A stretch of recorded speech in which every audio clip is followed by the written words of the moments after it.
Trying to rebuild your credit? Let me show you what not to do. Here's a quick guide to steer clear of common pitfalls. Number 1. Don't apply for too many credit cards at once. Each application impacts your credit score. Too many applications over a short period can be a red flag to lenders. Number 2. Resist the urge to close old accounts. Keeping them open demonstrates a longer credit history, which significantly boosts your score. Number 3. Never miss a payment. Even just one late payment can significantly set back your progress. Set reminders or automate payments to stay on top of this. Number 4. Avoid maxing out your credit cards. Keep your credit usage under 30% of your limit. This shows lenders you're managing credit responsibly.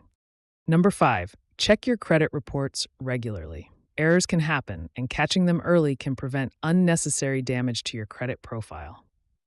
For more tips, follow along for simple credit education.